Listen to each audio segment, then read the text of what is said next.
part 2. We have already listened to Philip and the introduction to the Accra Confession. We now have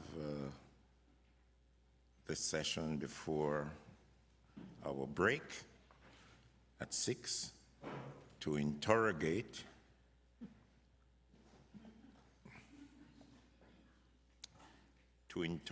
the subject.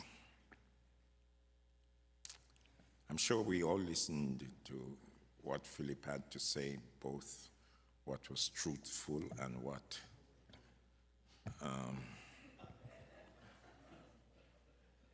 was truthful.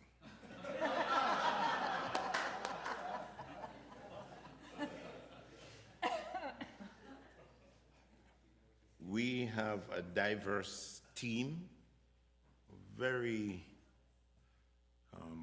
competent scholars. They're going to share with us some different perspectives about the Accra Confession, we're now in the phase of Accra 20 plus, 20 years on. I just want to do a brief intro, and then the panelists, Carmen, Dora, Sanya, and Colin, they will introduce themselves.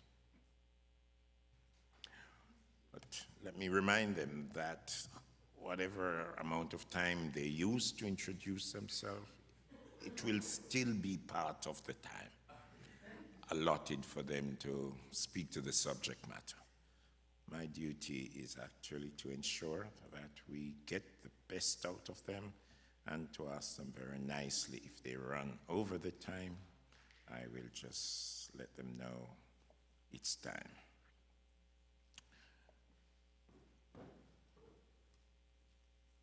When I listened to the presentation from Philip, and I really appreciate the broad overview that he gave, I asked myself, as one who has been part of this reform movement from its early manifestation with, when I see Setri around with work, and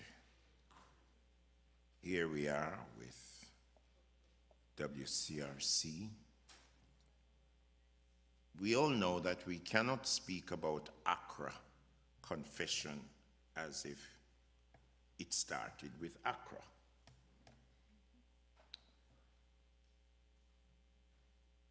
Economic issues have been part of the fabric of the Reformed identity. That's the first thing I want to put on the table.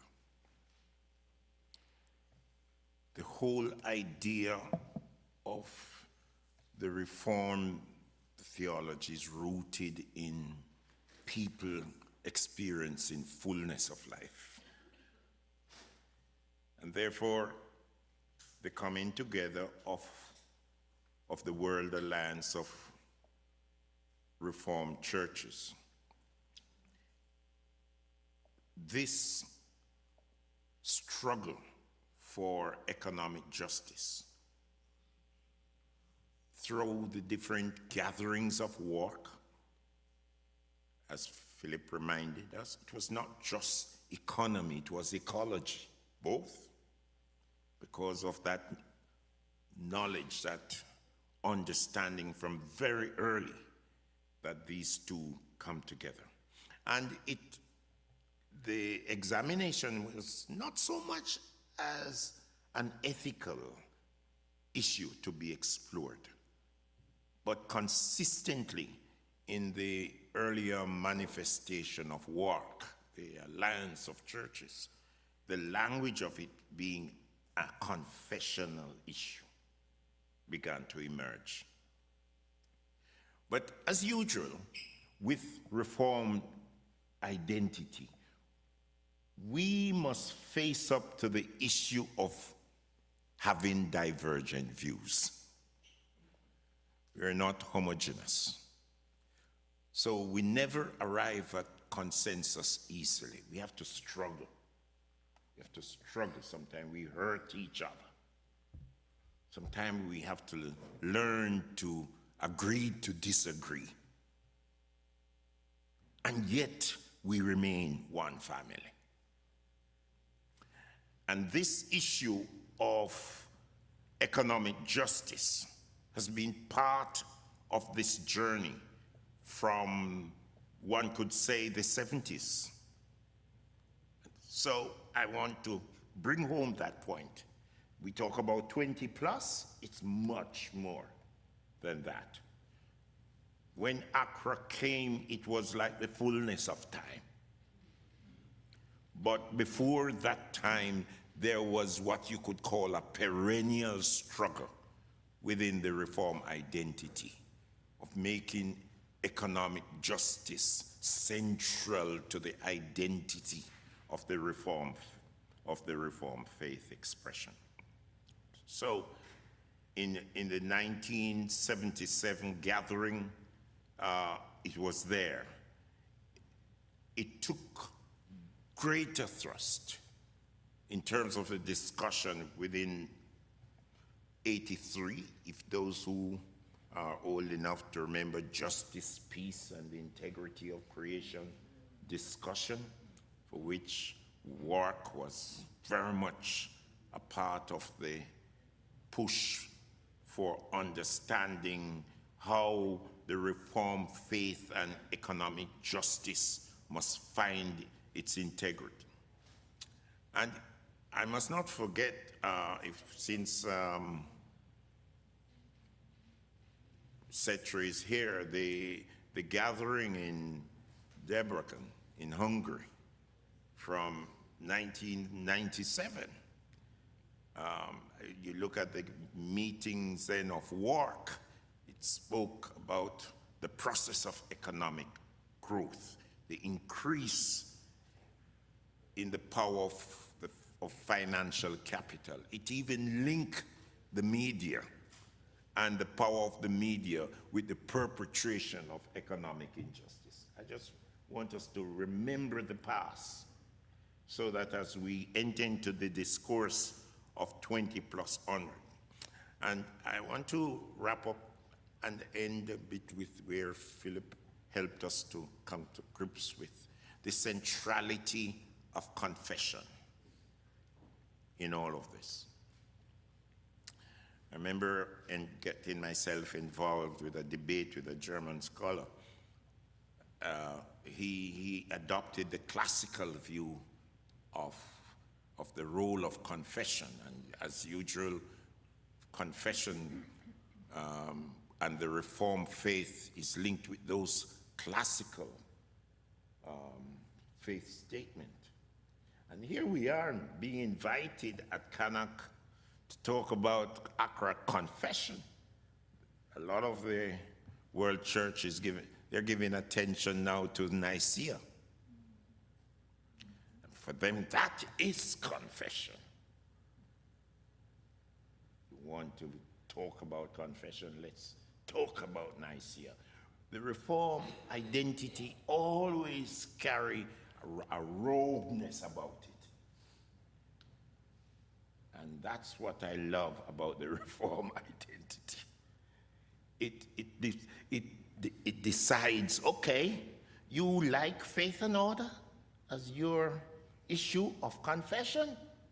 We want to talk about faith that works. That works. And this issue of economic justice and how it either creates arrested development in people's lives or it liberates us to be what Christ wants us to be. So I make a quote from the work 22nd General Assembly in Seoul, 1989. I quote, "Any confession of status confession stems from the conviction that the integrity of the gospel is in danger. It is a call from error into truth. It demands of the church a clear and unequivocal decision for the truth of the gospel, and it identifies opposed opinions, teachings, or practice as heretical. One of the things Accra was not able to deal with in the role of confession and economic justice is how the economy is being transformed so quickly. And in its present discourse on the rise of artificial intelligence, how then do we deal with this economic justice and its impact on human identity and human well-being? So I hope that with the coming of my colleagues in our documents, it's all outlined how each speaker will address us, and the time allotted, I am there just to keep an eye. I'll take my seat and do my job well in keeping an eye. We'll start off with Colin. He's going to be dealing with a missiological critique. And after he brief intro and get into the act of it, my other colleagues will follow. Thank you. Colin, over to you. Thank you, Roderick. Good afternoon, everyone. I am Colin Cowan, and I'm standing at a space that I once used to serve as pastor, so I actually feel good to be here. It was quite a lovely thing landing in Cayman yesterday, a place that I am quite proud and happy to call home. And I am an ordained minister of the United Church in Jamaica and the Cayman Islands, currently serving congregations on the north coast of Jamaica, Emmanuel and Boscobel. And the only other thing I would say about myself is that I'm happy to be here with the CANAAC and with the World Communion, because both of these ecumenical bodies have helped to shape who I am in the ecumenical world and space. And so I would regard this organization as the nurture bed for my own understanding of what the ecumenical world is all about and what are the issues that we must address. I'm asked to reflect on the missiological implications of the Accra Confession. I've added for now, because the Accra Confession, adopted in 2004 by the then World Alliance of Reformed Churches, emerged as a prophetic response to the interconnected crisis, as Roderick was saying, of economic injustice and ecological degradation. As we navigate the complexities of the contemporary world, it is vital to explore the missiological implications of this confession, particularly its existential relevance in today's context. My presentation will examine our accomplishments since 2004, at least as I see it, confess missed opportunities, and commit to a sustainable future, all while drawing from the confession's profound insights, as Philip so helpfully caused us to see. The Accra Confession resonates powerfully with the challenges we face today, as issues such as climate change, economic disparity, and social injustice intensify. The Confession's call for prophetic witness and collective action is more relevant than ever. It urges us to engage critically with our context, reminding us that our faith compels us to act in solidarity with those marginalized by systemic injustices, because justice, Philip mentioned, is at the very heart of faith. The confession serves as a catalyst for theological reflection, prompting communities of faith to discern their role in addressing contemporary global challenges. So the three directions, as I said, first to talk about celebrating our accomplishments since 2004. And there are some things which you'll see on chart which I think sum up, in my view, what it's all about. A prophetic stance, just arriving at the confession itself, is already a cause to celebrate. The Accra Confession is not a creedal or doctrinal articulation of the church's faith or belief system. The confession arose from a commitment to articulate a prophetic stance against the detrimental effects of globalization. It emerged from a deep awareness of the socioeconomic realities faced by vulnerable communities. It is a call to action demanding that the global church confront the interconnected injustices of economic exploitation and environmental degradation. This confession has inspired numerous faith-based initiatives aimed at promoting justice and reconciliation. So by framing these issues with a theological context, it has empowered churches to take a stand against the forces that perpetuate injustice. When viewed through the other social lenses, its relevance deepens, compelling us to address the systemic oppression of women and other marginalized groupings who bear the brunt of these global crises. Implications for mission, therefore, extend beyond the spiritual and theological. They touch the very lived experiences of women and girls, persons living with disabilities, indigenous peoples, LGBTQI, and other vulnerable groups whose voices are often silenced and whose place in the faith community is often questioned.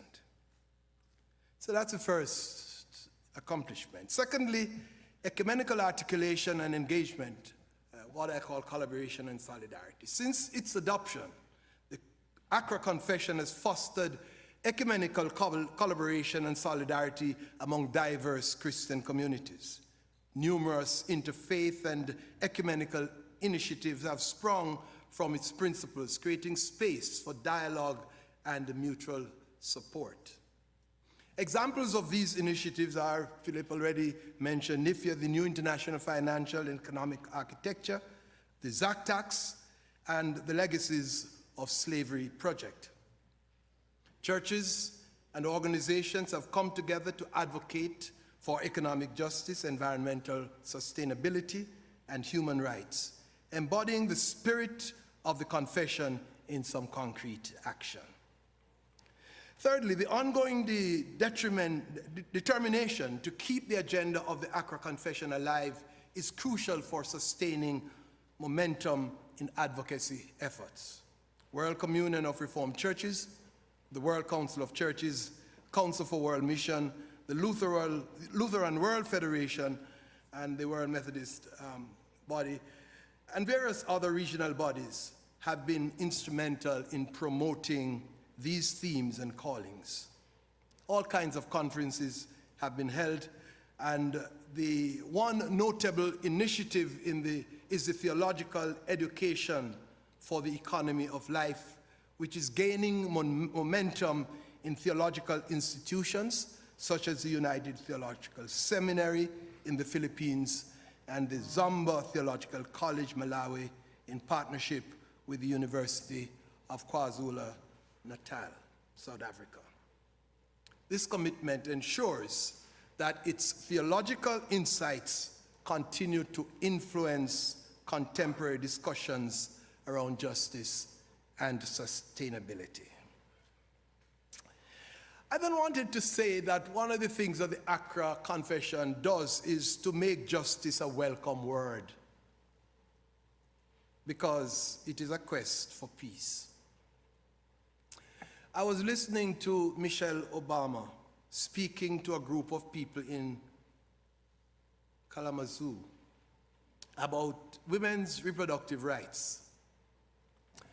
As I listened to her, it struck me how personal and emotional she became at the moment as she addressed in intricate detail some of the situations and circumstances that women encounter on a daily basis. Situations and circumstances that could give rise to having the need to make such a choice.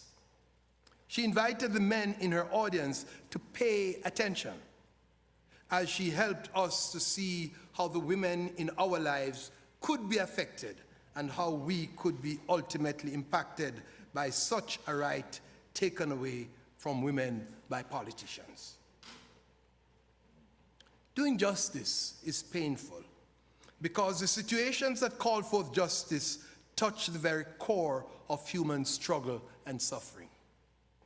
Arriving at the Accra Confession was a painful process. Setri will know best. He was at the center of it at the time. However, when we are able to see that justice is the path to peace, it changes the dynamics. Peter Tosh says there is no peace without justice. Don't talk to me about justice if you are not willing to confront injustice. And the Accra Confession gave so many of us, the ecumenical movement, permission to make justice a welcome word. And for the Council for World Mission, we said, justice is at the very heart of faith. So, accomplishments, some things to celebrate over this period. I want to move quickly to confessing our missed opportunities. At the heart of the confession is a call to confront structures of empire that perpetuate injustice. While the Accra Confession has inspired many initiatives, it has also highlighted areas where we have fallen short. Among them are what I call social stratification and marginalization, the mission and its intersectionality. From the perspective of the vulnerable and marginalized, mission cannot be complete without addressing gender-based violence, sexual and reproductive rights, indigenous people's rights, persons living with disabilities, and ways in which such social groupings are disproportionately affected by economic and climate crises. Migration, especially the situation that emerged from crisis in Haiti and Venezuela, and the highly contested discourse on this matter in the United States as the United States prepare for its election, is a cause for concern. You only have to listen to Donald Trump, and you'll understand that whole groups of people are disregarded, are considered to be nobodies, simply because they were not born in the United States of America. The new international financial and economic architecture was envisioned as a framework for promoting equitable economic systems. Despite its potential, NIFIA has struggled to gain traction. And I heard the things that Philip spoke about, and I agree that those are initiatives well worth thinking about. But I can't help but thinking that in many ways, NIFIA has been a good seed fallen among thorns. The complexities of international finance, coupled with resistance from within the ecumenical community and from established economic powers, have hindered its development. This serves as a reminder of the challenges faced when advocating for systemic change. The Accra Confession also called for a critical examination of international immigration policies and practices. While there has been recognition of the need for humane and just immigration practices, many ideas remain unimplemented. For example, CWM did call for an during my time, did call for an ecumenical consultation on international immigration policies and practices, but did not receive enough enthusiasm from the ecumenical community to enable it. The vision of the framers of the Accra Confession for a world where all people are treated with dignity and respect has not yet fully materialized, particularly as nations grapple with the rising xenophobia and restrictive immigration laws. Take this beautiful country of Cayman Islands, for example, which is just a stone throw from Jamaica. The harassment that you have to go through to get a visa to come here, the cost involved in doing it is completely unnecessary in my view. I challenged it at the time when the government here in this country initiated it. I still feel the same way. But what made that even worse is that rather than the Jamaica government take a trip to Cayman and negotiate with the Cayman government about that, it slapped a similar imposition on the Cayman people. So now for Cayman to come to Jamaica, Caymanians to come to Jamaica, they need visa. For Jamaicans to come to Guyana, to Cayman, we need a visa. And worse, as has happened now, I took the plane, fly to Miami, from Miami into the Cayman Islands, and I don't need a visa at all. Same Jamaican. Same Jamaican. Or, if you see, Gordon Cowans and I were traveling to England not so long ago. He has an Australian visa because he lived there for a while. And so he has an Australian visa. We came off the plane together, but in minutes he was out of the airport. I struggled there for hours to get out of that immigration line. Same Jamaican.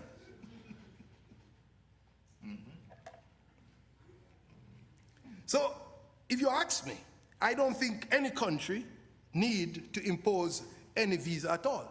We should be able to travel freely to every single country around the world so long as you have a bona fide passport from your country. But that's a point for conversation. But I see this as missed opportunity for the church to influence policies and uphold human rights. The Accra Confession's call for justice aligns closely with the United Nations Sustainable Development Goals.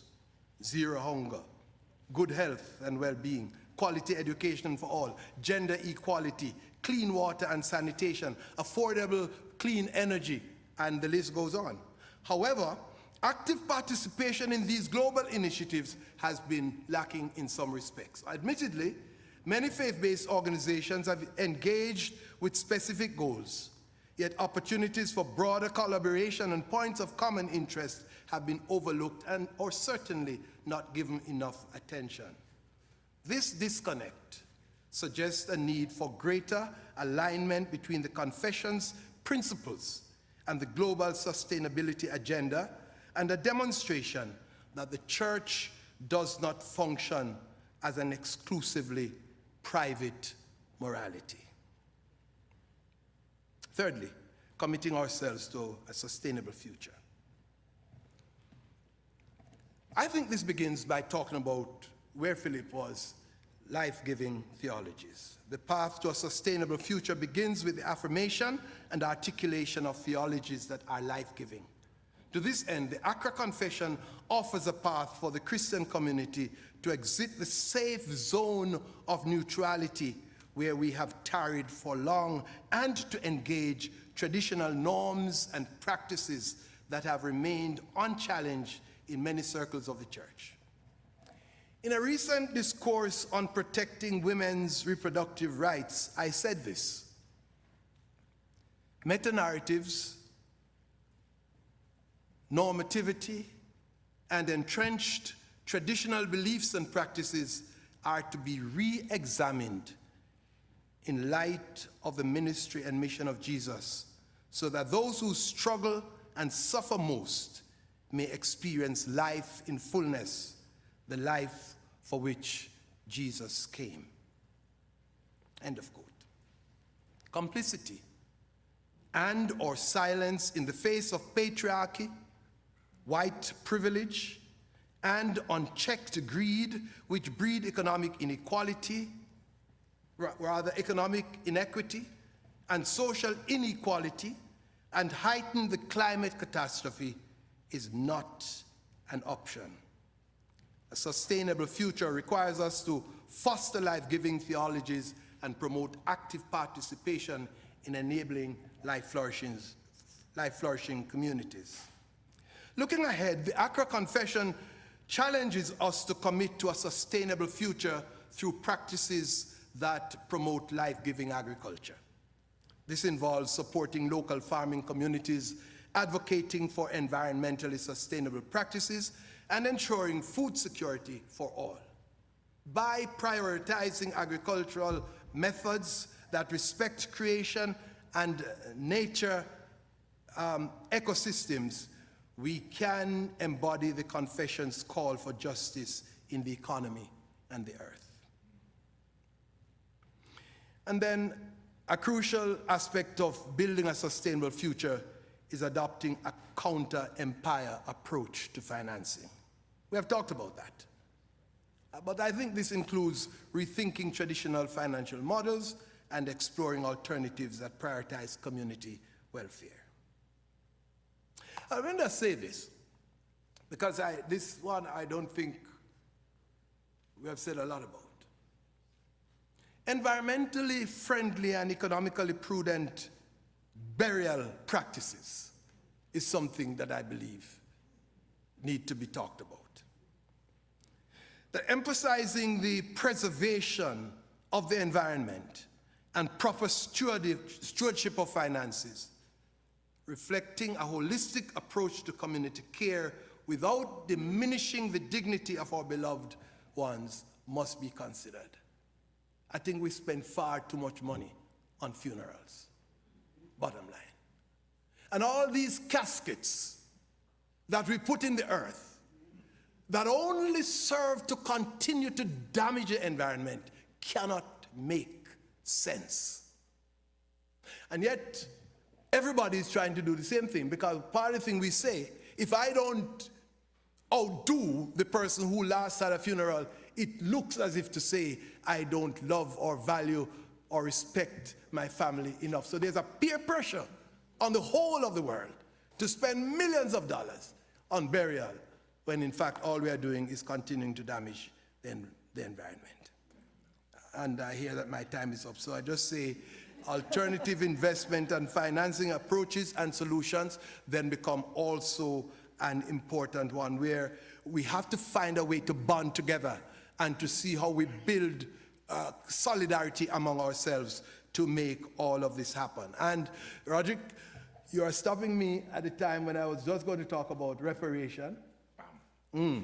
So I'm not going to spend time with it, but I would say two things. One is that the breach in relationship that defies what the narrative of creation is all about, something that God is delighted about and said it is very good, is something that we have to think about. The colonialism, the enslavement of African people, racism, are things that have contributed to the damaging of relationship among peoples. And part of the reparation begins with us finding a way to build relationships in which all peoples can live together. And it is as we do that that we're going to move to this other layer of finding ways to repair the social infrastructure in order that collective memories and the fostering community cohesion can happen.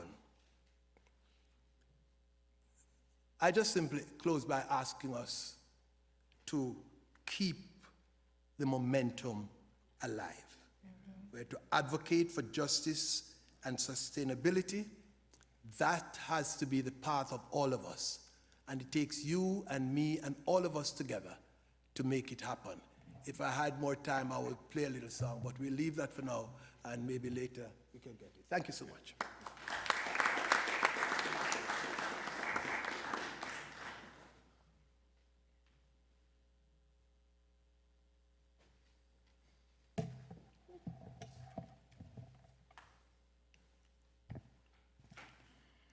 Good afternoon, everyone. So I have to introduce myself. Of course. Reverend Sanya Bihari from the Presbyterian Church of Trinidad and Tobago. I have only been ordained for 4 years, and what a 4 years it has been, because I was ordained on Reformation Sunday in the year 2020, which was a wonderful year for the world, right? So that's shaped a big part of my ministry. But before I got to that point, I will take us back 10 years to 2014, when a group of persons, right coming out of this CANAAC region, met for a 10-year consultation. And I was able to share the voice of the youth, especially that of the Caribbean, in that space. And so Philip figured I had something to say today, and has given me the task of thinking about the implications of the Accra Confession for youth.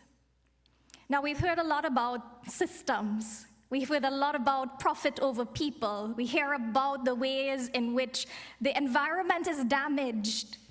But I want to go a little more micro in our thinking. How exactly has this impacted on the youth? What has shaped them? And what are we looking forward to, if anything at all? Next slide, please. So today I'm looking at it in 3 parts because I'm a good Presbyterian. We want to look at our collective past. What are the things that have shaped the past of our current youth? We want to look at the current realities that our youth face today, and then we speak about hope for a future. So when we think about the collective past, we find a world that has been shaped by a lack of security and a lack of certainty. And so one of the first things that has defined the world of young people today is 9/11. We do not know a world where that has not happened. We do not know a world where that act of terror is one that shapes our understanding of travel. We do not know a world before there was that fear. We do not know a world before xenophobia then became something international. Youth grew up in a world of tsunamis and earthquakes that claimed hundreds of thousands of lives. And we hear about it in real time. How have we responded to mass death that we thought was unthinkable? And what did we observe in the ways that the world responded? We saw churches and NGOs rise up with mission, responding to the need of the people around them. And we saw others that condemned Haiti, saying that it's the voodoo, and that's the reason that they get hit with hurricanes. They look for it. We live in a world that was shaped by economic downturn. And so the rise of the 90s, the rise even in the early 2000s, started coming down. And so all of the wonderful futures that were dreamed about and put into our heads no longer existed. So there is a movement from financial security to food insecurity, and capitalism is presented as the only option. Our youth have a history now of neo-imperialism. We have inherited systems that were built out of colonialism, and empire is still alive and well. I take a moment just to mention trade agreements, because as part of the economic system, that's one of the things that were promoted as a way we could encourage the growth of the region. Let's sign on to NAFTA. And then we are told, privatization, we can't subsidize our farmers. And while the Caribbean and other places are forced to do that, we have the US and other countries that freely subsidize their farming industries and agriculture. And so we can't feed ourselves because it's cheaper to import. That is the history we have inherited.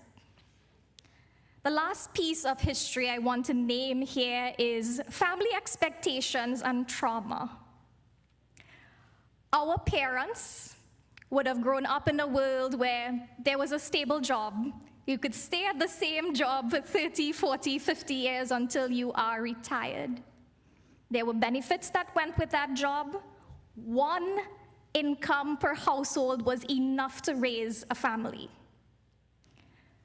There is that expectation then that is built into the children raised in that time to have stable jobs, to get married, to get a college degree.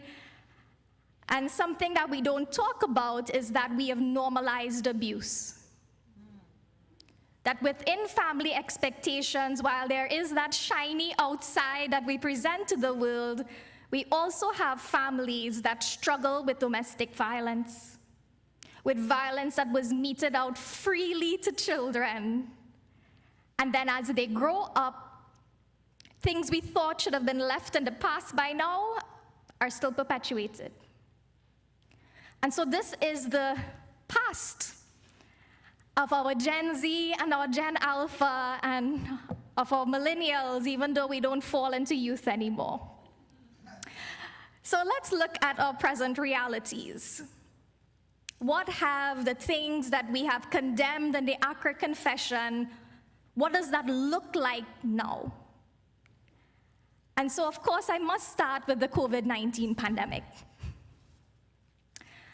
Quarantine, isolation, job loss, anxiety, normalized behaviors, schooling, all of these things impacted by a virus many of us thought could never happen, even though we watched it in the movies.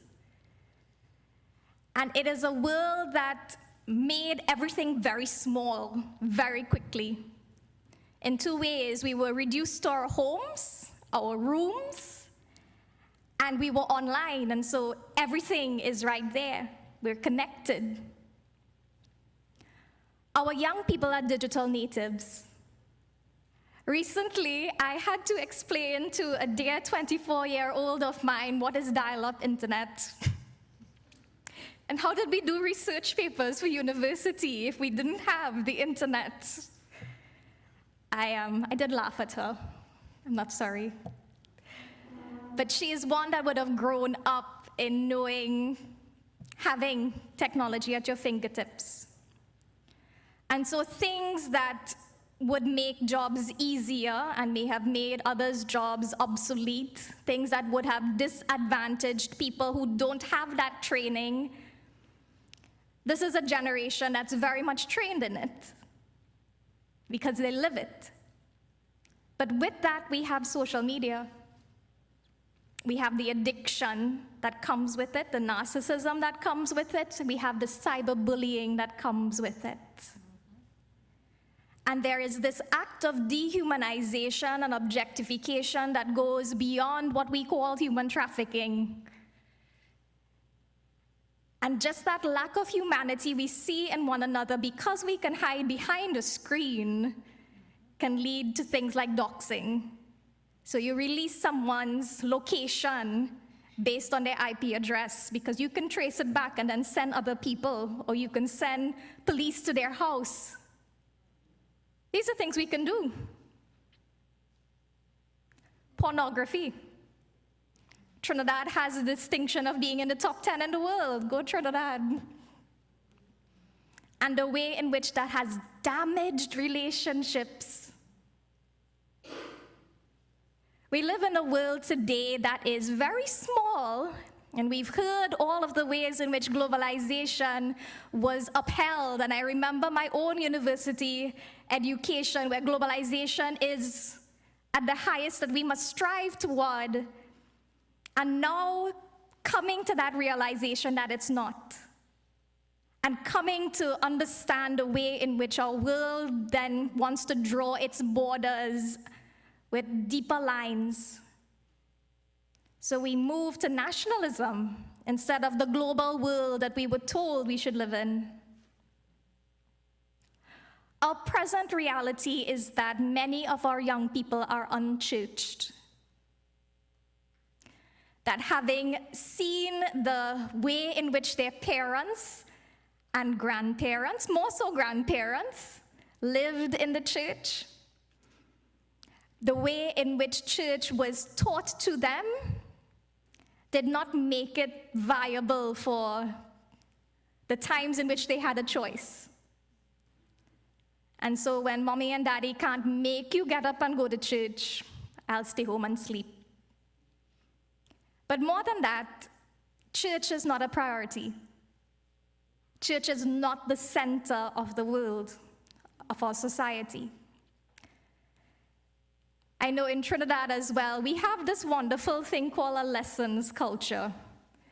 That because of the stresses of the education system, people go to lessons, they go to extra lessons, even on a Sunday morning.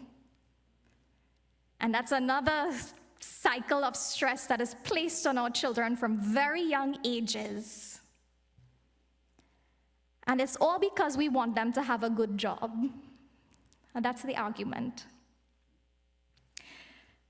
So my next point is unemployment. The world we live in now is one that has dashed the dreams and the hopes of many young people that are told, get your education, you'll get a job. Doesn't happen. These different expectations for work life, the entitlement that some young people were grown up in, the reality of helicopter parents, and the way in which they have failed to prepare their children for the workplace. But then I will also argue that adulting is a thing.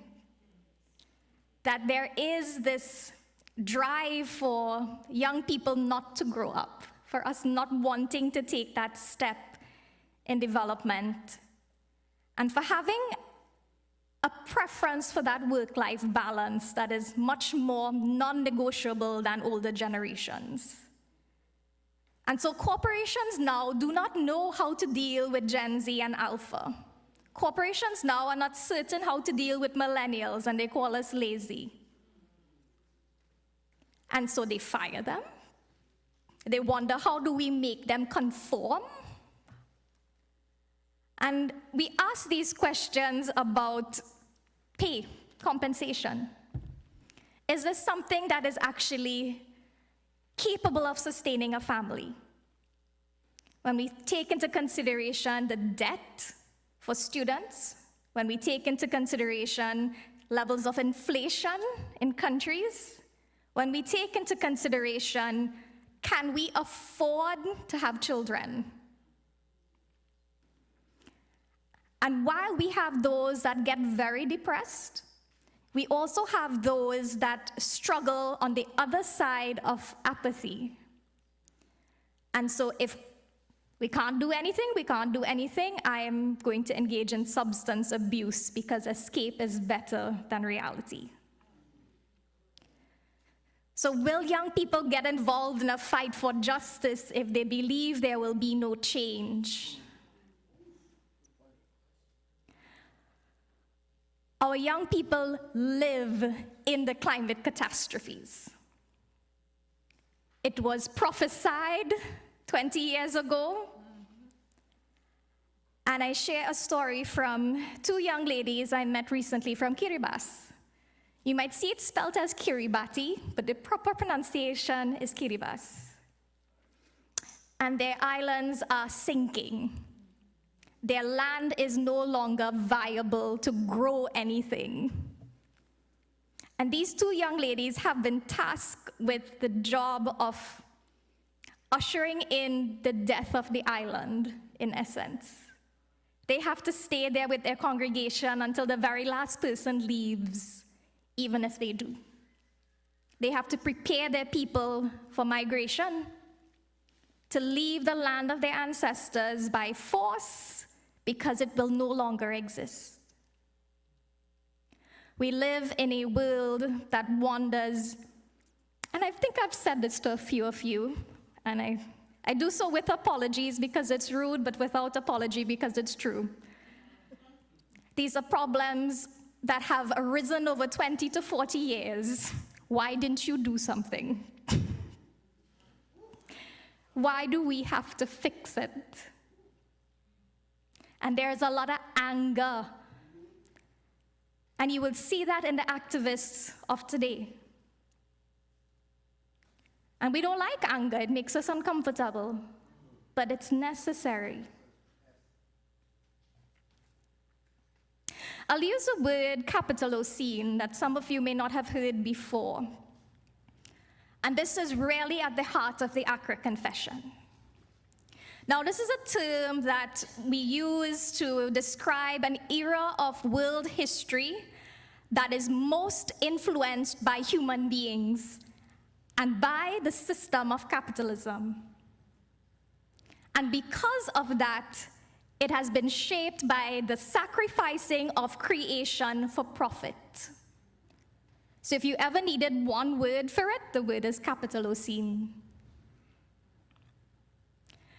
And when we think about the compulsory capitalism, when we think about who benefits in trade agreements, when we think about the system that protects corporations and not human beings, when we think about the system that supports and encourages consumerism instead of actually catering for needs.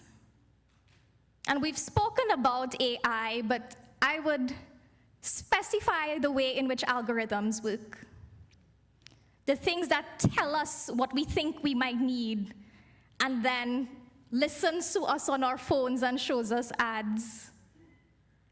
And the times in which the company that we're shown is one that is around the world, it's cheaper, but at the expense of slave labor. And all of this is wrapped into that word, capital OC. We speak about violence.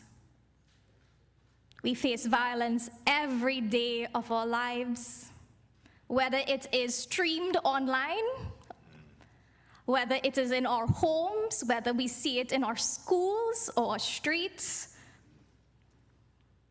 And every year we mark the 16 years of violence, 16 days of violence. And maybe we wish it was 16 years. And we wonder, why hasn't anything changed?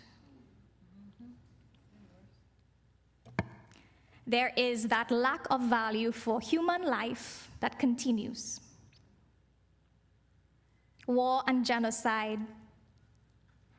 The Accra Confession says we make mockery of the term never again whenever we speak against slavery, and we could say the same for war and genocide. Haven't we learned from World War II or Rwanda? And we live in a world of migration. And we've heard a lot about the causes for migration, especially those fleeing war and violence, those seeking economic opportunities, those who now are climate refugees because their homes are becoming uninhabitable. And migration also happens because of a lack of acceptance. And so there are many within the LGBTQIA community who will leave their countries and their churches because of that lack of acceptance. And in the Caribbean, one of our realities with migration is this lovely thing called brain drain.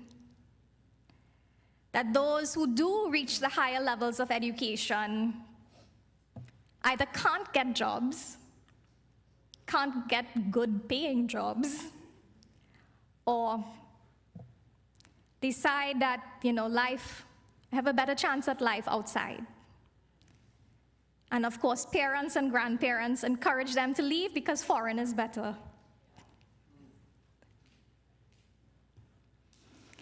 So having covered all of these things, the ways in which Accra could have impacted on our youth, have impacted on our youth, and the ways we wish they would have impacted on our youth, I will ask the question, is there hope for a future? Because I will tell you honestly, many of my generation and younger have made the decision not to have children because we don't want this to be the world that they have to live in. Existential crisis is a real thing in as young as 6-year-olds. But we do have hope, and we are a church, and we are called to speak about hope, and so I have to ask the question. And my next slide, please. This is my call, that we move away from child sacrifice into being good ancestors. And I frame it as child sacrifice because that is what we are doing. We may not be throwing them into a volcano, but you know what? You have sacrificed them on the altar of greed, on the idolatry that we have towards this capitalist system. How can we then be good ancestors? How can we change the narrative? How can we do more than that? And this is one of my favorite scriptures, is coming out of Proverbs. Guard your heart, because everything else flows from it. Because yes, we can transform systems. Yes, we can transform the strategic planning of our churches, but if hearts are not transformed, it is worth nothing. And so one of the ways in which I call us to experience that transformation is in thinking about being a good ancestor. I can't pronounce the writer's name, I do apologize. But his name is Roman Krzniaric. And the way he writes is one that pushes especially long-term thinking over short-term. Because capitalism is about what you can get immediately and what's the highest amount you can wring out of people. And when we are told to slow down, we are called inefficient.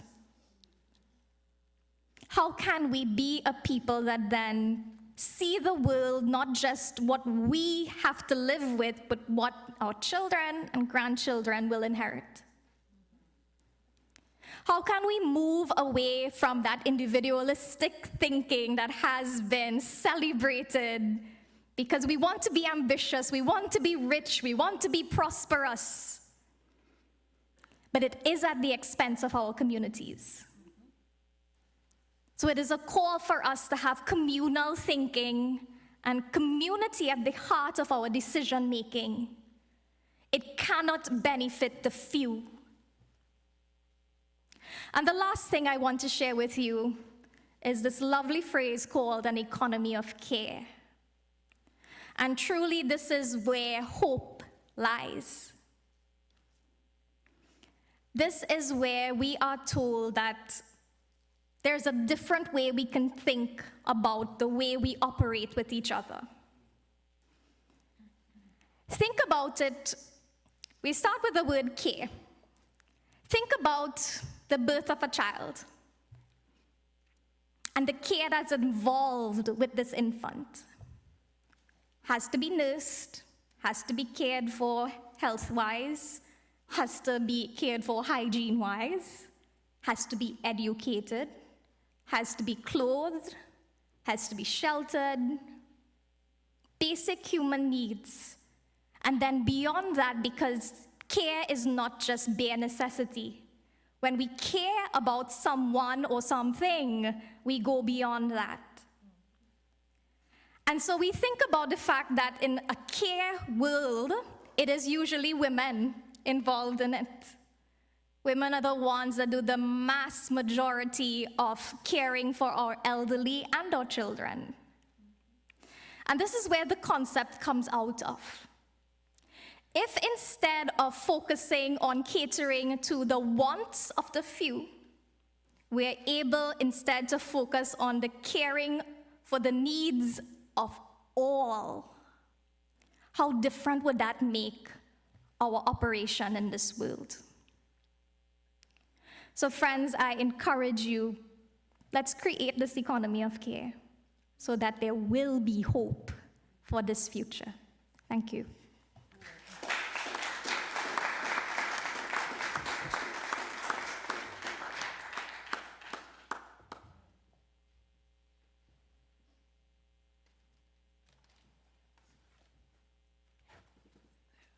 I don't know what I did in a past life that I have to go after her. I would be the last one, so, yeah. I have children who are Gen Alpha, and you got me in the feels. Friends, you know, I'm Carmen Lansdowne, moderator of the United Church of Canada. And I had the opportunity to introduce myself last night. I've been asked to speak to you this afternoon, and I'm sorry I don't have slides, so thanks for putting our church crest up there.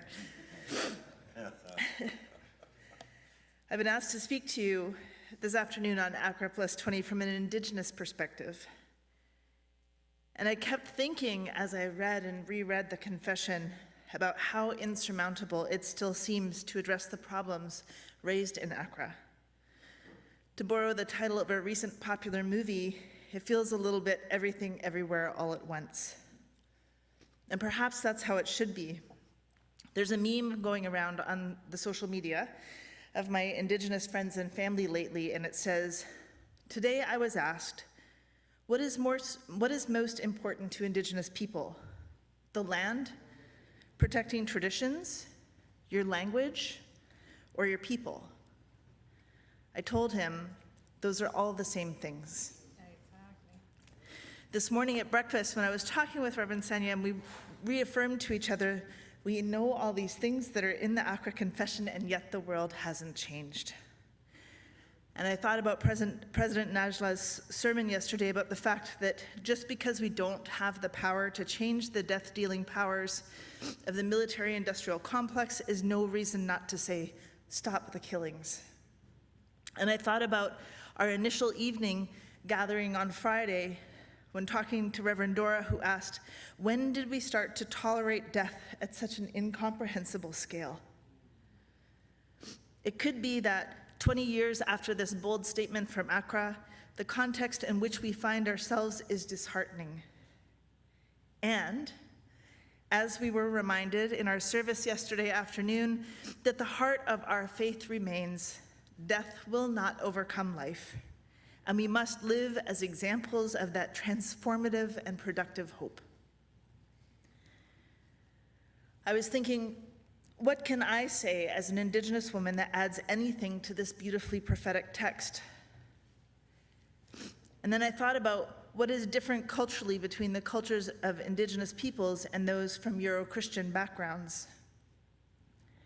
I wrote my doctoral dissertation on the large epistemological differences, very broadly speaking, between Indigenous cultures and Euro-Christianity, particularly since the Enlightenment.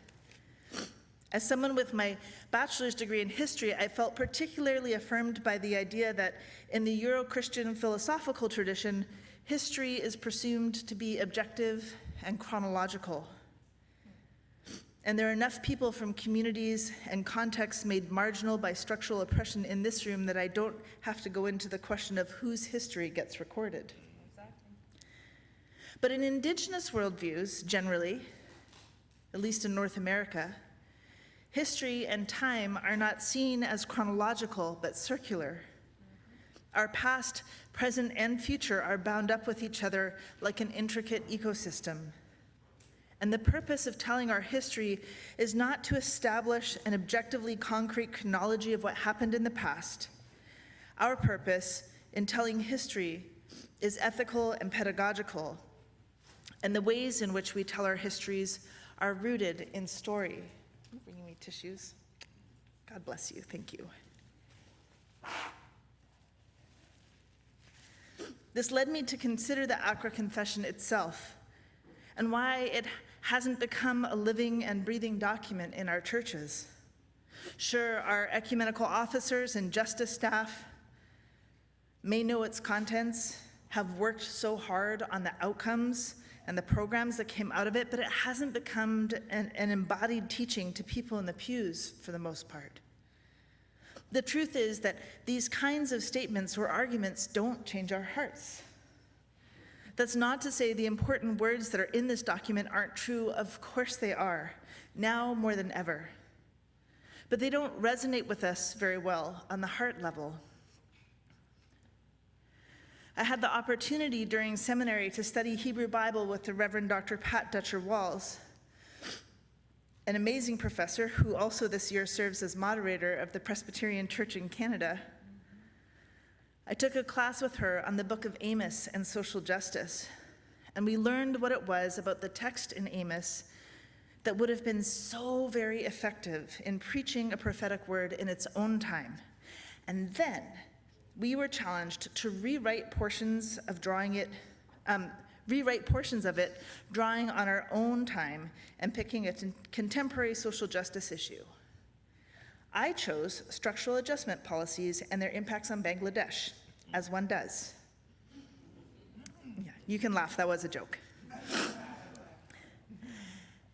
And in thinking about this storytelling and prophetic witness, I wanted to share with you a portion of what I wrote rewriting chapter 7 of the book of Amos way back in 2005, which was almost 20 years ago. And so this is almost as old as Accra.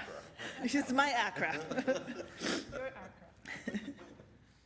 And I have not read it for a long time, but I have memories of being at central committee meetings of the World Council of Churches and reading it to my African bishop brothers who would pound the table and say, yes, yes, yes. So, hear this word that I take up over you in lamentation, O house of the West.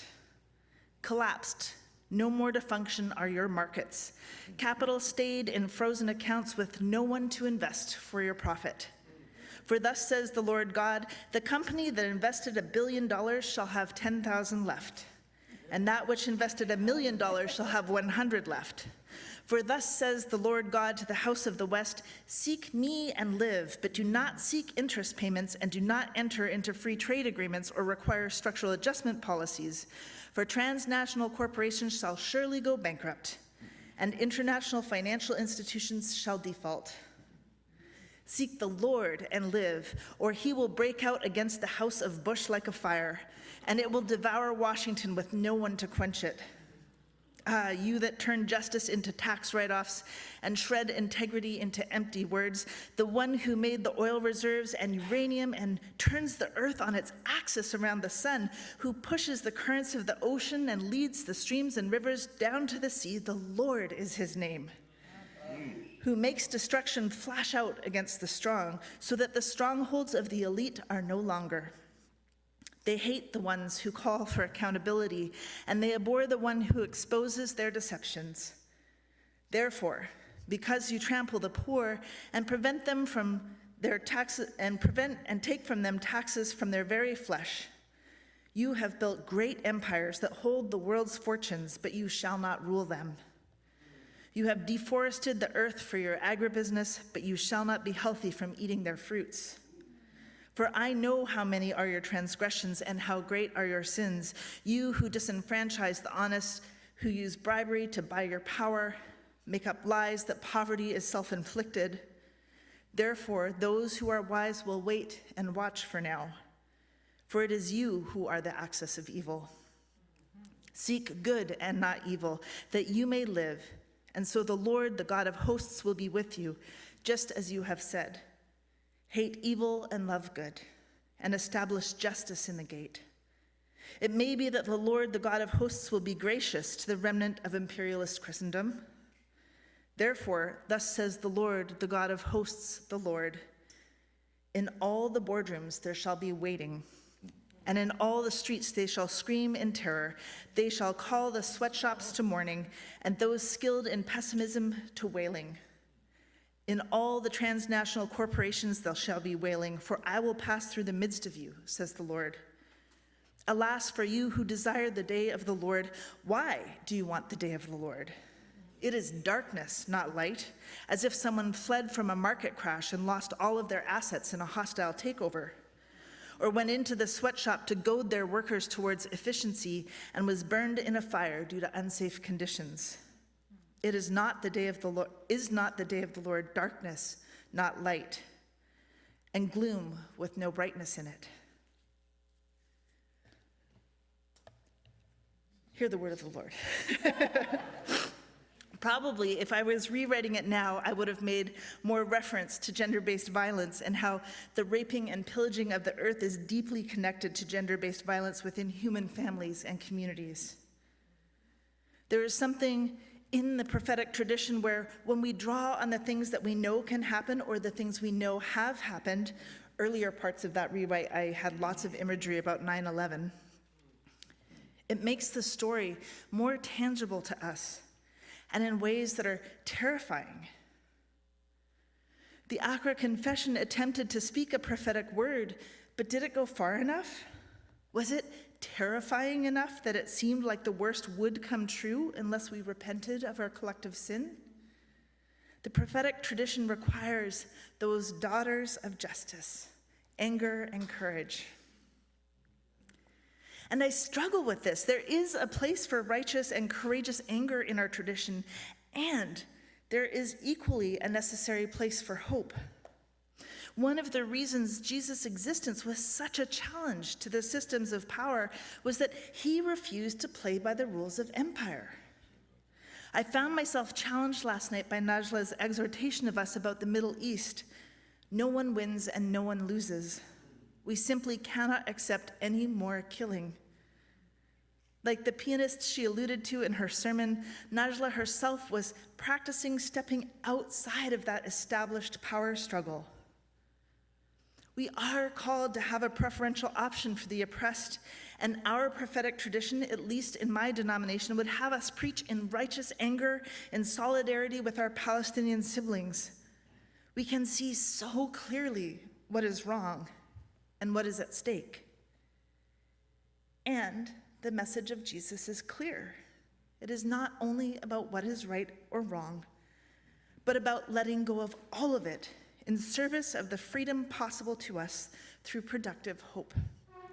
And for me, a productive hope is one part gratitude and one part dreaming. 2 weeks ago, I had the opportunity to attend and participate in the memorial service for the Right Reverend, the Honorable Dr. Lois Wilson, the first woman to be elected moderator of the United Church of Canada, former president of the North American region of the World Council of Churches, and former Canadian senator. At 97, she had more than enough time with friends and family to prepare to shape her own memorial service, which she insisted be in worship of the God who made her and not in worship of her or her various legacies. The responsive psalm she chose had a sung refrain that has been stuck in my head day after day. How can I repay you, God, for all the goodness you've shown to me? It's become almost annoying. I like sitting on my throne of judgment looking at all I deem to be wrong with the world. And then this psalm pops back in my head. How can I repay you, God, for all the goodness you've shown to me? Being rooted in a place of gratitude is a very Indigenous way of being in the world. A now very well-known, a now very well-known Indigenous author, Robin Wall Kimmerer, member of the Potawatomi tribe in the United States, wrote in her books, Braiding Sweetgrass, quote, "Even a wounded world is feeding us. Even a wounded world holds us, giving us moments of wonder and joy. I choose joy over despair, not because I have my head in the sand, but because joy is what the earth gives me daily, and I must return the gift." End quote. When some Indigenous peoples say all our relations, or that we are related to all of God's created order, we show that we are rooted in a place of gratitude and that we are equally deep systems thinkers. So 20 years after Accra, what do I have to say really about all these very important things? What I can say is that maybe we need to truly reform the church and the world, not only in the spirit of critique. We know what is wrong, but in practicing the ways we follow Jesus' path and stepping outside of established power structures and living into the scriptures that say better and freer is possible. That we can be released from the bondage of oppression, and like the prophets and the psalmists, truly believe that God says to us, look, I am doing a new thing. Accra, at its heart, is about the problems of our status quo, and it's about economics and the way our economic activities and decisions impact people and the planet. It's like that other meme going around on social media, which says, the problem with capitalism is that if you aren't born into wealth, your only capital is your labor. So automatically, your human body is now a commodity that you must sell. And if you can't sell it for enough, you won't be able to care for it and will lose your capital. The Italian economist Mariana Mazzucato says in her book, Mission Economy, A Moonshot Guide to Changing Capitalism, that humans have always changed quickest and innovated best, not when we try to solve our problems, but when we have worked towards our most audacious goals. She uses the Apollo mission as an example, that the whole focus was on putting a person on the moon in 10 years. She says that if JFK had focused on beating the Russians in the space wars or the Cold War, that we probably wouldn't have achieved that in the West. When we have a goal that inspires us, we can dream of all the possibilities instead of working towards solving a problem that already prescribes our minds to be constrained to thinking inside the box of the status quo. We read her book in I have a book club in Vancouver called Books That Matter with a bunch of nonprofit and political leaders. And former Vancouver City Councillor Andrea Reimer's in my book club, and she said, oh my gosh, when I took office in 2008, we had two goals. We wanted to solve homelessness, and we wanted to become one of the greenest cities in the world. And we worked equally hard at both. But when we dreamed of becoming the greenest city, we came up with all of these innovative solutions, and we put ourselves on the map, and we started to change public policy through what we were doing in Vancouver. And our homelessness problem that we were trying to solve got worse. So what if, in addition to our confessions and our righteous and courageous anger, we also set some audacious goals to bring about God's kingdom for the world that God loves? Robin Wall Kimmerer said, oh, I already read you that quote. Never mind.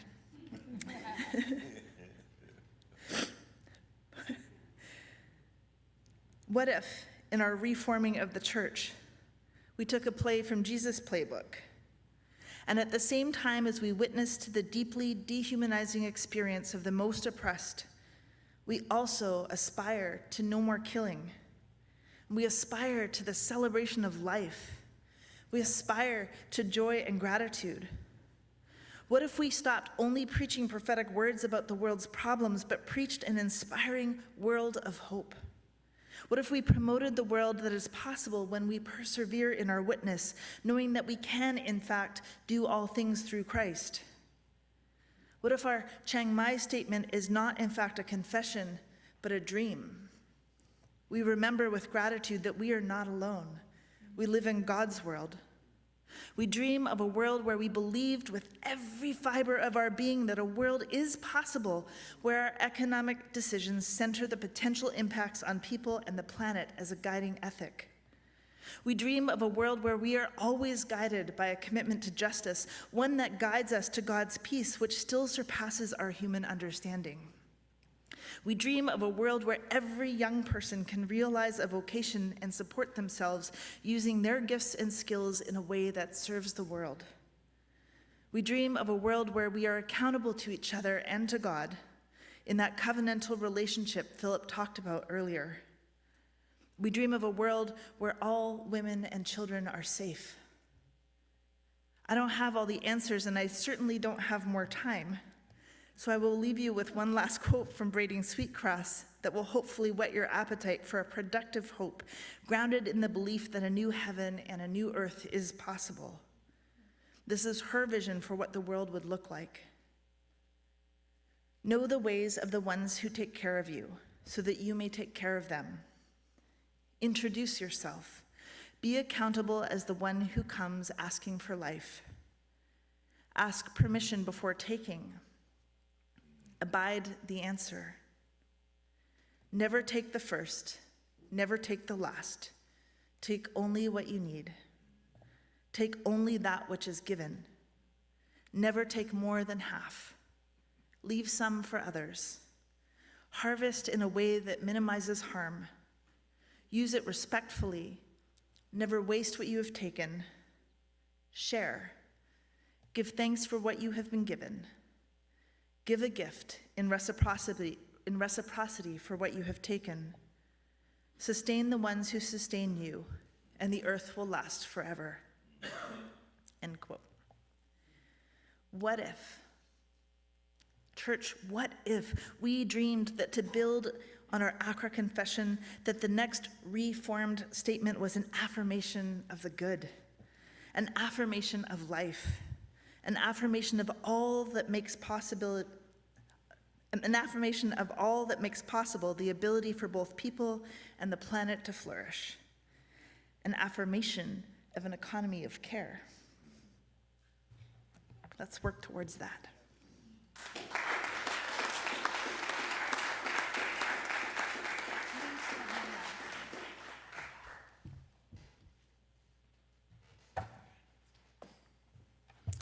The Bible says that the last one will be the first one, so. Oh, I have to introduce myself. My name is Dora. I am a pastor of the Presbyterian Reformed Church in Cuba, and I'm here to reflect on the Accra Confession from the perspective of gender. I'm one of those who has strong gender feelings. So, in August of 2005, just 1 year after Accra, a group of women from different parts of the world met in Jamaica, I'm quoting of the final document, to engage the Accra Confession from the perspective of many women, grounded in a context of worship and theological reflection. We have affirmed and critically reflected on the Accra Confession. In this same final statement, we also said that although it's undeniable that the confession affirms fullness of life for women, and I'm starting quoting again the document, the confession has gaps in that affirmation. Speaking from those perspectives, we have these critiques. The generalized language of inclusivity of the Accra Confession is so broad that women are rendered invisible. The power imbalances in gender relations and the patriarchal and racist structures that justify, support, and worsen the depth of the crisis for women are absent in the Accra Confession. There are issues crucial to women that are not addressed, such as migration, legislations which affects women, and underemployment. Further, the definition of work as being solely productive fails to include or appreciate the reproductive work of women. The lack of acknowledgement of the economic and political effects of multinational conglomerates, which have undermined the authority of nation states. This is a quote from the document Women and the Accra Confession, Covenanting for Life, in August 20 to 25, 2005 in Jamaica. Likewise, the 10th anniversary celebration of Accra saw this theme re-emerge, particularly in the global consultation held in Hanover in 2014. It was present in some of the presentations and in the contribution made by representatives of the regional bodies from their own context. In the final document of this event, in the section that answered the question, what is missing, we read the following. We recognize that the world and economic power look different today than they did at 2004 drafting the Accra Confession. Neoliberal economics, race, and patriarchy have entangled in legion manner. Economic inequality has increased exponentially, and the obstinate persistence of racism and racial tensions escalate. Group identities that are most influenced by the effects and realities of empire include but are not limited to discrimination based on caste, indigeneity, gender, sexuality, and disabilities. We must now work to address the effects of an unjust neoliberal economic system in a more integrated manner that analyzes and responds to these unjust social, political, and economic realities. End of the quote. Undoubtedly, the Accra Confession has paved the way for churches committed to social justice, to be marked by a theological reflection deeply rooted in the biblical witness, while retaining the core values of our tradition. It has also provided an opportunity for other traditions to draw insights from it in the form of faithful responses to the great challenges posed by the economic model of capitalist development, which to this day stand like merchants at the gates of the temple of Mammon. Again, I'm going to quote from the final document of the 10th anniversary. One of the most important gains since the Accra Confession was adopted has been the document itself, a confession that arose out of the cries and struggles of the Global South, resonating with those who suffer in all parts of the world, and a strengthening knowledge of North-South dynamics. In discerning the signs of the time, the Accra Confession has proven prophetic. End of the quote. Nevertheless, any alternative proposal must address the necessity for a community-based and inclusive construction process. The majority of the proposed alternatives under consideration today still reflect an androcentric and patriarchal perspective, with verification criteria that are not fully inclusive. In 2015, WCRC Justice and Partnership Desk organized by regional consultation with the theme Gender Reading of the Sign of the Times by Regional Conversation Accra Confession +10. 4 regional bodies came together to reflect in what the 10th anniversary pointed out. ACRC, the region of Africa, CANAAC, the region of Asia, met in Ghana, and IPRAL, which is the regional in Latin America, and CANAAC met in Cuba.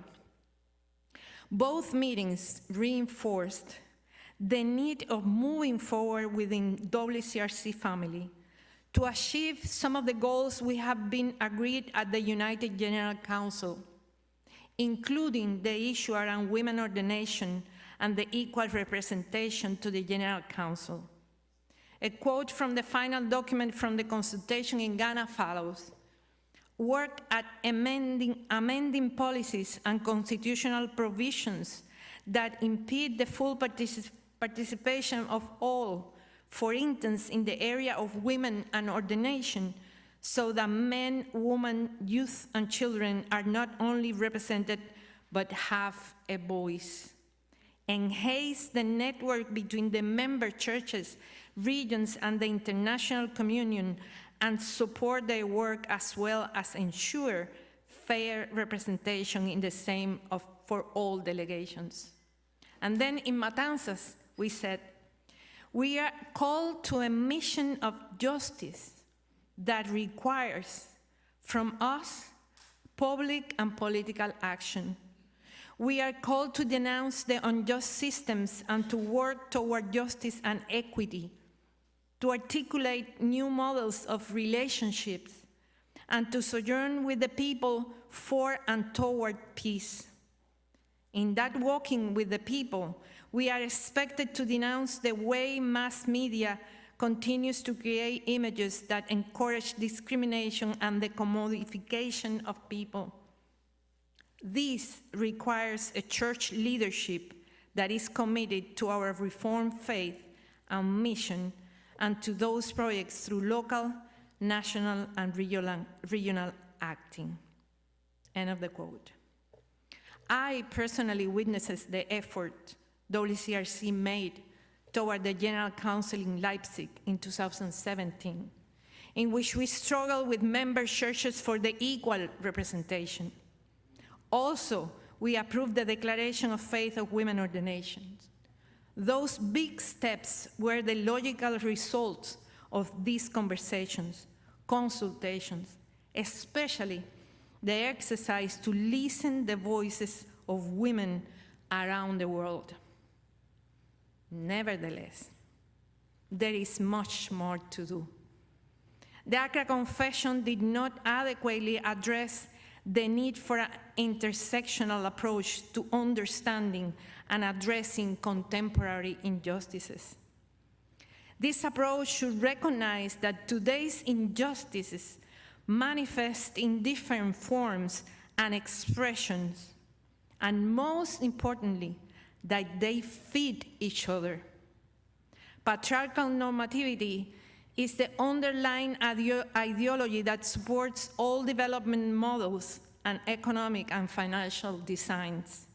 In fact, it is responsible for the depredation of both nature and the essence of our humanity. If there is a common thread that runs through all the models that have been developed over centuries, is the hegemonic patriarchal ideology. This has also resulted in a number of inequalities, including those based on gender, as well as many others that could be enlightened. While there have been some positive developments in this area, including the emergence of the few alternatives proposed by social movements, there is still need for a more serious and dignified approach to address this issue. This is particularly evident in the churches and even within the very liberal ecumenical movement. As Marcela Lagarde states, this is a political philosopher from Mexico, I'm quoting her, patriarchal monopolies and sexist brotherhoods cannot continue to be maintained if we want to build a more humanized world. It is clear that gender equality is not a panacea for all the injustices that persist globally. However, it is a crucial instrument in the dismantling of the hegemonic patriarchal ideology and the deconstruction of development models based on competition and not solidarity. On the other hand, in addressing power asymmetries, which are the foundation of all forms of injustice and violence, it is essential to consider that no inequality is natural from a social perspective. Differences are, but not inequalities. However, when power assumes and legitimizes them, it is expanding its hegemony, and therefore it controls over what is different. Gender analysis can provide insights into the injustice of this world and inform strategies for dismantling them. It can also contribute to a reinvention of history in alignment with the evangelical proposal of what we have traditionally called the kingdom of God. Jesus will have likely used that and excuse me, Nashla, because I'm not good in Hebrew, but Malhut Hashamayim, by the way, it's a feminine term that denotates a more egalitarian, liberating, and empowering form of leadership. Malhut is the intention that God had in mind when He, she, they created everything. God do not work but through us, though. It is something doable. There are new relationships based on a collaborative and supportive power structure.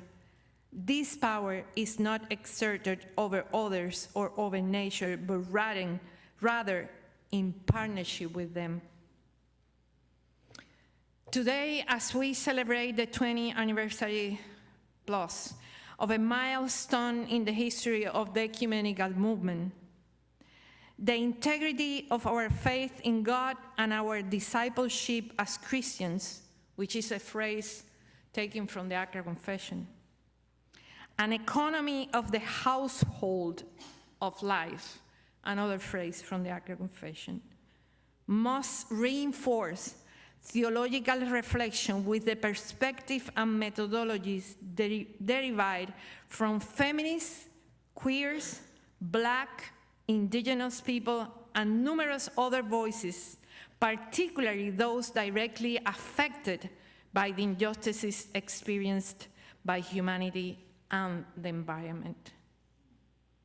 In closing, I will offer a brief exhortation, as any good pastor would.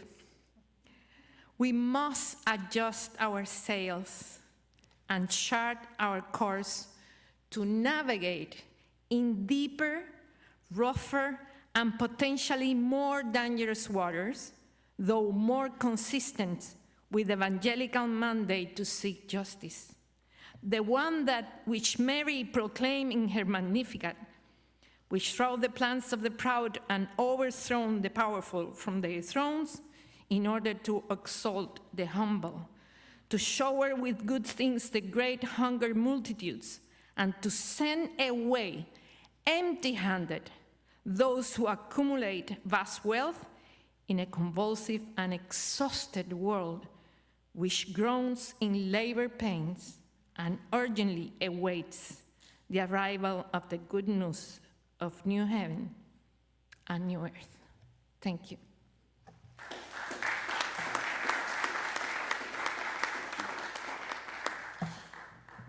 Come on, colleagues, let's put our hands together again.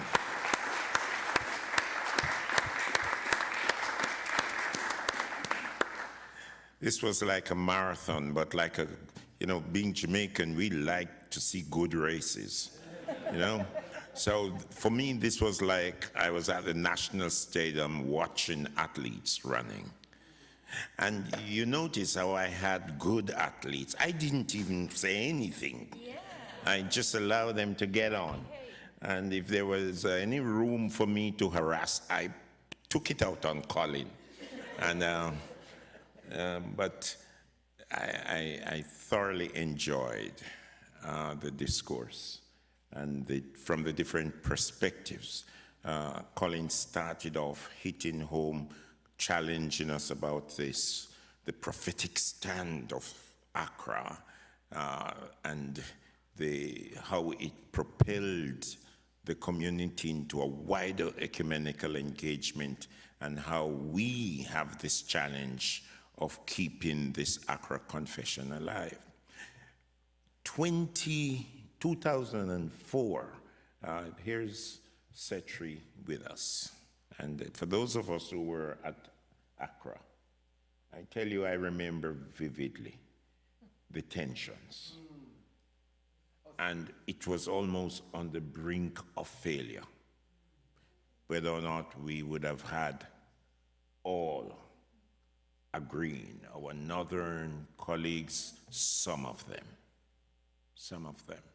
just could not see some of the things that were passionately coming from the Church of the Global South.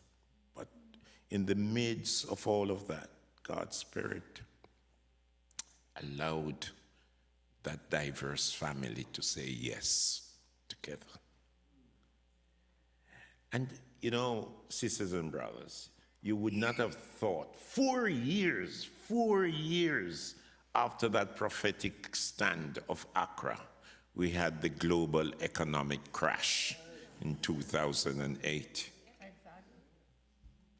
After that, we heard so many people saying, what is it that you people saw that we were not able to see?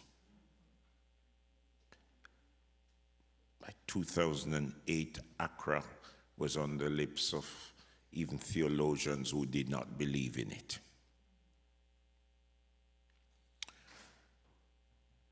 Colin laid that great foundation for us to understand the seriousness of that engagement.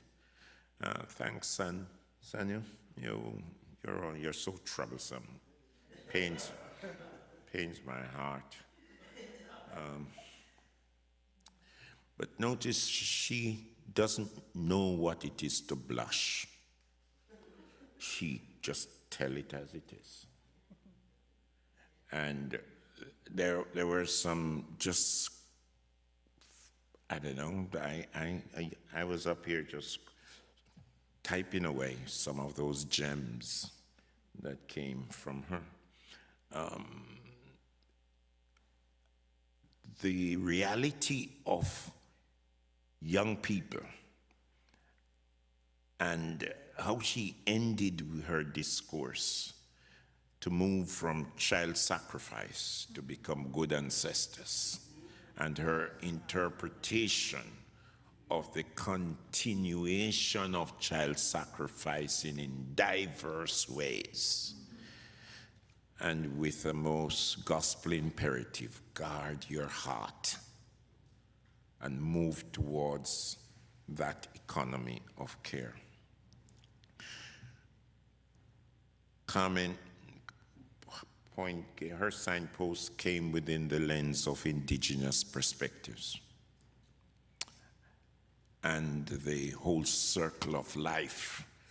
I remember as coming out of the CWM family in '77, we had a kind of rectangular table as the model of doing business. You know? And there was a Dutch theologian. In fact, you know, Carmen, he was actually brought to Vancouver, near to the university there. Fred Kahn wrote a song. The church is like a table, a table that is round, you know. And just to hit home that point you made about the circular nature of life, and the way is in which we need to be rooted in a more relational approach to life. The key word I wrote down, dreaming of a new world built on reciprocity. Amen. Yeah. Thanks, Dora. You can always depend on Dora. She just hit you whether or not you want to be hit. You're going to be hit anyway. That's Dora reminding us that if we actually want the justice that we speak so passionately about in this world, we better embrace an economy of the household of life, an economy where new relationships are built on this partnership of the community of women and men. And notice they have all finished before we got to 5:40. And we will not go 1 second beyond 6. And it doesn't make sense. Any of you seek to pray, it will not change. So I just want you to not to waste your evangelical commitment to prayer, because I will not go beyond So if you have any urgent questions, and the emphasis is on urgent. I was told earlier on how silence is a gospel imperative. So if you don't have that question to ask, then I love you. But it is right there, the microphone. Line up and just hit anyone you want to, whether a burning question, clarification, commentary, but be brief, or else I'll stop you. Japheth Ndlovu from the United Church of Canada. Thank you very much to all of you. Very, very, very big thank you. As I sat to listen to each one of you 20 years later after Accra, I missed Accra. Setri knows the story. We just had preterm babies, twins. They were 6 months old. I couldn't leave my wife with those twins, who today have turned 21.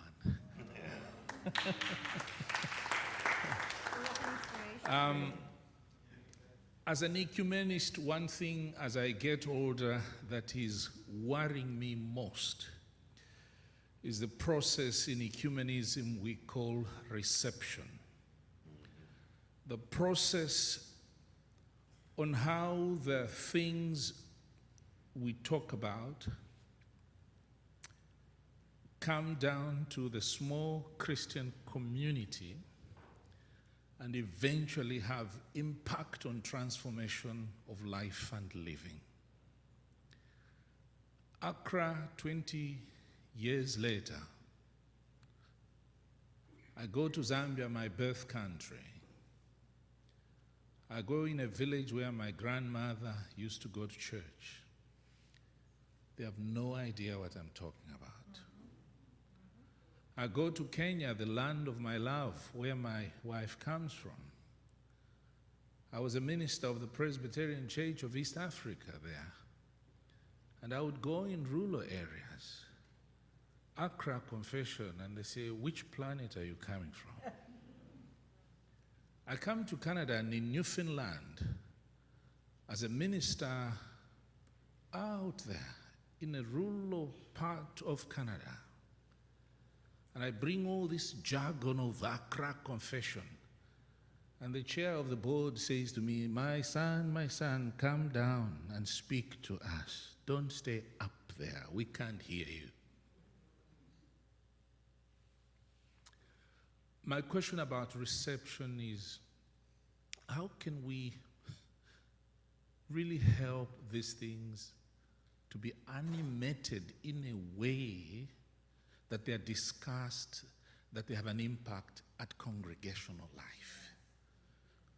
Belha Confession, some of you know about the Belha Confession against apartheid.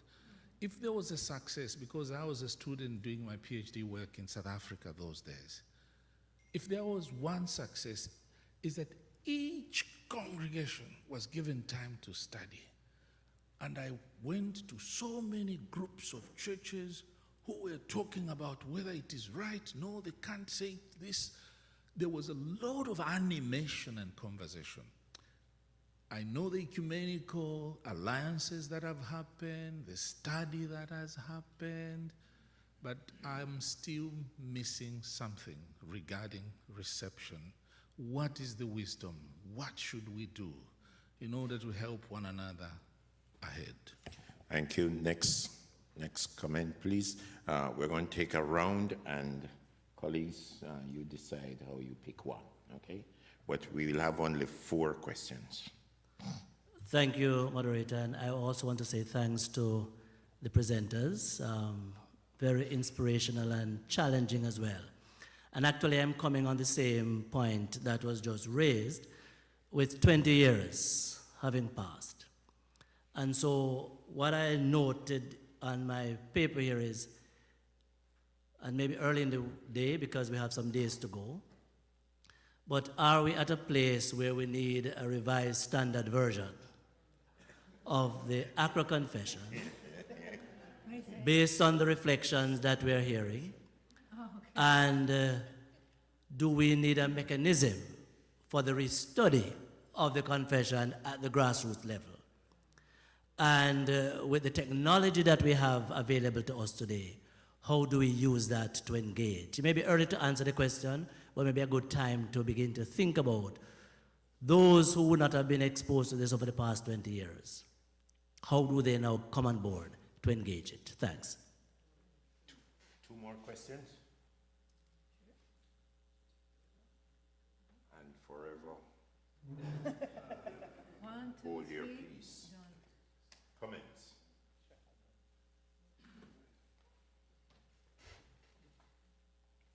The reason why I shared the excerpt from my book of Amos that I rewrote for Pat Dutcher Walls was because I think it's not facts and figures that change our hearts, it's stories. And I think that's why the book of, like, if I had time, I would have read you the whole thing.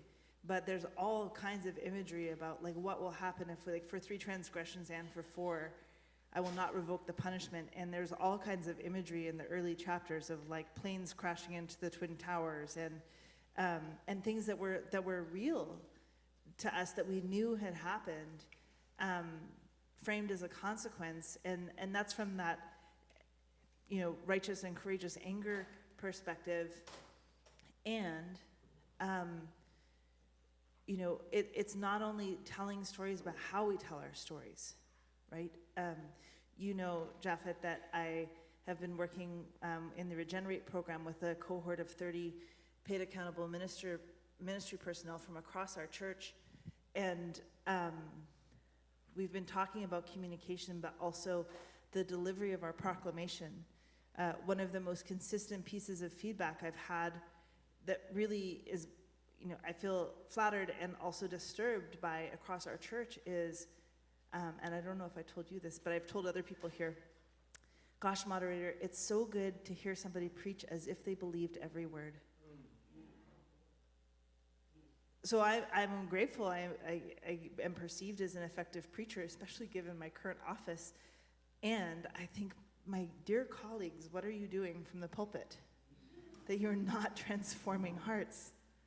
You know, and so one of the things I did in Regenerate was I took our Song of Faith. So in 2006, the United Church of Canada established a new expression of our theological beliefs called a Song of Faith.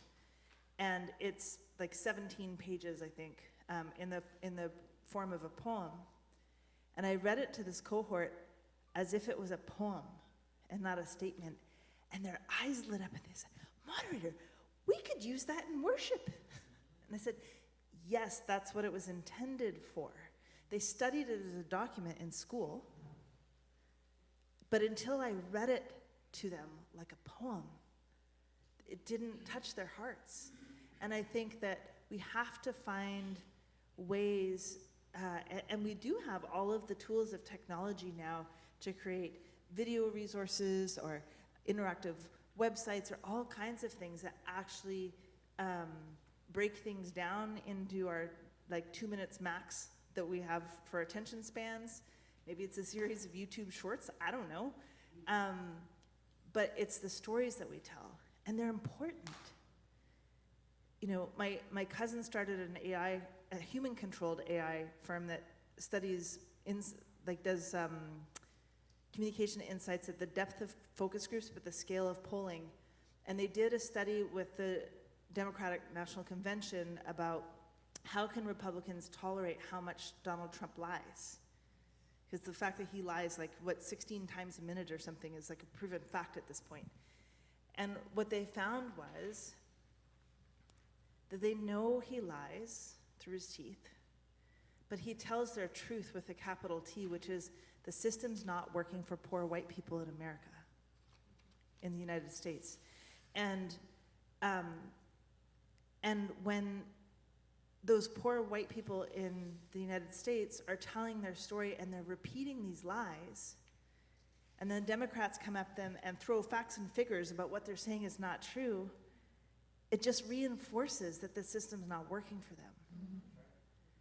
Right? So we have to find it, because he's touching their hearts even as he's absolutely exacerbating the current circumstance that they find so oppressive. And we have to find a way to stop fighting with data and start touching and transforming hearts. And I think that's what our people in our pews are looking for from us.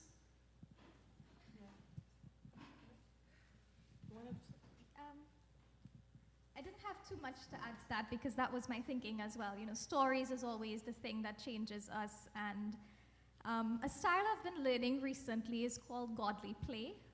I don't know if anyone's familiar with it, but it's really not just a simplification, but it's a deepening of our engagement with Scripture. And one of the things that it especially focuses on is the parables. And the parables still speak today. I can see us doing a session of godly play using the parable of the talents and being able to explore, you know, I wonder why this one talent is taken away and given to the other. Why did we allow such greed to happen? Why didn't we take care of them? Didn't anybody understand his fear of being caught out? And just exploring that element of it. So, you know, Scripture tells the story. It's already there. But we, of course, have these different ways of telling these stories. So if it's a TikTok minute, or if it's a YouTube short, or if it's a godly play session, or a Bible study, a contextual Bible study, we need to do our work. We need to do our homework to be able to then reach the people we'd like to. Thank you. I think that in addition, what my two colleagues are saying, and I also talk about it in my presentation about the methodologies of the theologies that are coming from different so-called minorities. But I think that also has to do with the lack of interest in the leadership of the churches. And I said that in my own experience. When I came back to Cuba, one of the first things that I said to the synod, here is the Accra Confession, and now we have that confession of Belhar in our book of confession. But there was an intention to make people understand that this is part of our tradition, Reformed tradition, and we have to embrace it. So I think that also it has to do with the lack of interest in the leaderships of the churches to push the content and the issues that Accra, a confession like Accra, or probably Belhar, it's putting as a challenge to us.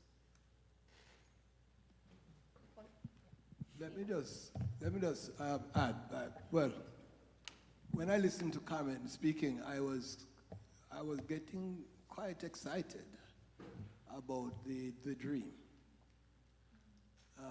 I was getting quite excited about the dream because the dream is part of what so many of us want. And I'm all for the revised standard version of the Accra Confession.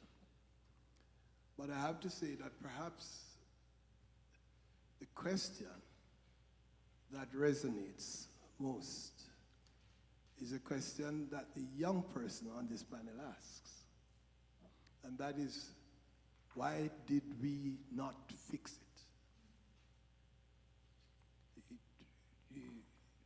See, the truth be spoken, it is not that a lot of us don't understand what the callings are and what is required to create the change that is necessary. I think that there's still a lot of resistance to the confession. There's a lot of unwillingness to move from where we are standing. There's a lot of hesitation to change the power dynamics as they are. And it is not only the empire out there that is affecting the Accra Confession, is that it is happening among us. The first thing, we have to be honest with ourselves, that a lot of the problems with where we are today is our own unwillingness. So the question, therefore, of building relationship, which I think resonates from each of the presentation, a relationship in which all of us who have been tarnished by a hostile history, the way all of us coming to a place of understanding that there's work to be done in building quality relationship in which we don't always have to agree on every single point, but that we have a common understanding of what is required to create community in which all of us find a place. It seems to me that that is the heart of the issue. Thank you, Colin. Friends, I just want to, in wrapping up, make the point too that the Accra Confession may not have reached the local congregation in the 20 years in terms of programmatic expression in any significant ways, but globally it has had significant impact. I would say for the first 10 years of Accra, at least it entered a wide cross-section of institutions. If you doubt me, Google Accra. Go on to academia, and you will see how many theses this confession has impacted.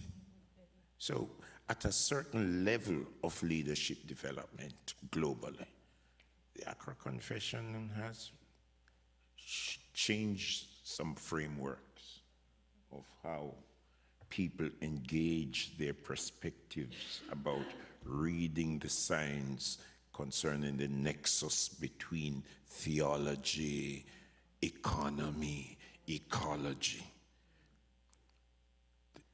The work and WCRC, as we have been told, it has been the pioneering body pushing other ecumenical bodies to take these issues seriously. The WCC would never have budged that way if it were not for the constant pressure. CWM, which is the heart of my community, it has given birth to other issues like NIFIA and TEAL, and there are students now who are engaging in the theology of economy and life. And they're studying around that here. Is that enough? No. No, not at all. We have a lot more work to do. And that's why we have the president and, yes, I'm the moderator now, so we have the moderator and the general secretary here, and WCRC is having an assembly next year. So let me invite the real moderator to come as I say thank you to my panelists who have shared from their heart, and let us say thanks to them as we take our seats.